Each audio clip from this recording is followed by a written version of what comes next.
Investigações no caso do Banco Master.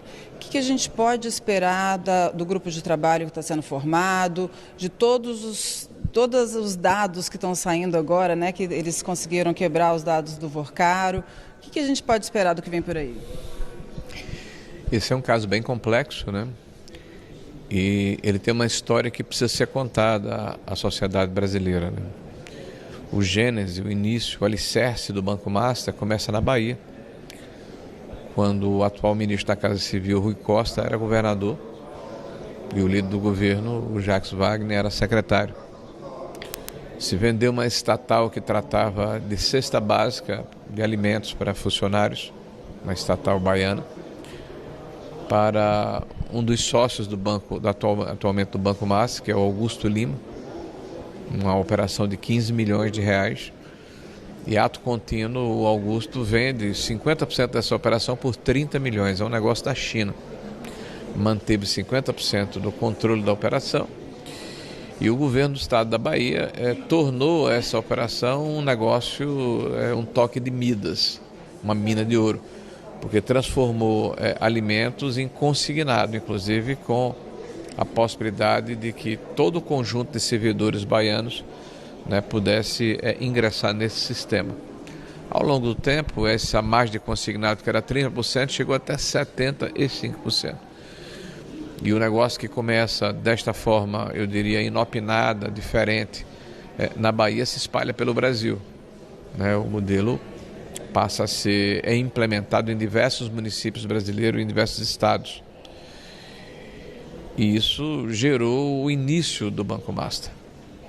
E essa amizade, essa admiração mútua era tão sólida que, algum tempo depois, por um pedido do PT da Bahia, um ministro medíocre que quebrou o Brasil, alguém que não tem nenhuma capacidade de gerir finanças públicas, basta ver o que ocorreu em 14 e 15, a maior recessão da história do Brasil.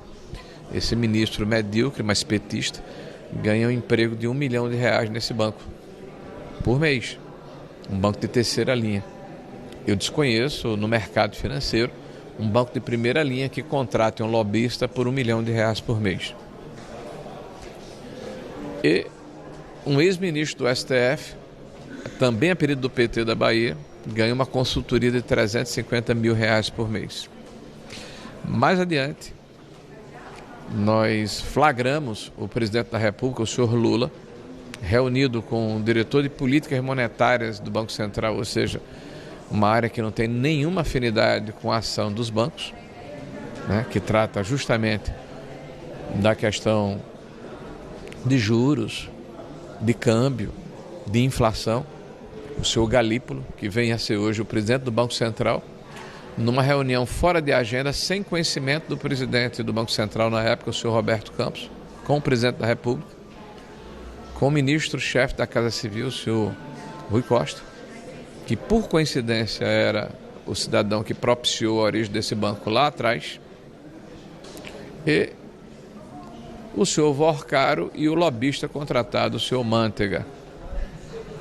Então muita coisa precisa ser explicada, muita coisa precisa ser esclarecida, essa relação incestuosa, promíscua, no mínimo curiosa, do governo do PT com o Banco Master e o mais engraçado, os discursos que nós estamos assistindo agora do Lula, dizendo que nunca antes na história do país, me parece assim uma espécie de bordão, um banco foi liquidado ou investigado. Ele tem uma amnésia, uma memória seletiva extraordinária. O que nunca aconteceu antes na história do país foi esse nível de promiscuidade que eu acredito que a CPMI deverá se debruçar e investigar. Quando a gente fala de corrupção e fala de PT, é uma espécie de redundância, porque a corrupção está no DNA do PT. Existem episódios que precisam ser relembrados sempre. A Operação Greenfield, que trata de rombo nos fundos de pensão, o Petrolão, que transformou a Petrobras na empresa mais endividada do país e que resultou em dezenas de delações e de devolução de bilhões de reais fruto da corrupção e do aparelhamento da máquina pública. Mais atrás um pouco, né, o mensalão, quando o então ministro da Casa Civil, José Disseu, né, comprava o apoio de deputados e senadores com a mesada mensal. E o que nós estamos assistindo agora é uma repetição desse filme ruim, com os mesmos personagens, com os mesmos métodos e com o resultado que nós já conhecemos. E, infelizmente, quem perde com isso é o Brasil e os brasileiros. Então, o parlamento precisa fazer a sua parte. É viscerar esse problema, trazer luz sobre esse problema, como fizemos aqui na CPMI do INSS ao longo dos últimos 6 meses. Eu tenho dito que a narrativa que o PT pretende plantar no coração e na cabeça dos brasileiros é tão inverossímil, tão esquisita, de que um presidente da República como Bolsonaro montou uma máquina de corrupção dentro da Previdência para roubar aposentados e entregar a sindicatos de esquerda, né? Que eu só posso admirar a disciplina, né? A maneira organizada como eles se revezam aqui na CPMI para repetir as mesmas mentiras, né? Não com convicção, mas eu diria assim com um sentimento de urgência para poderem, de alguma forma, desviar a atenção do que está por vir e já aconteceu. A prisão da estrutura que foi colocada dentro do INSS pelo Partido dos Trabalhadores, o fim do roubo aos aposentados e o desmonte dessa máquina perversa que foi criada ao longo do tempo para assaltar os trabalhadores em nome de um projeto que nunca foi um projeto de país nem de Estado.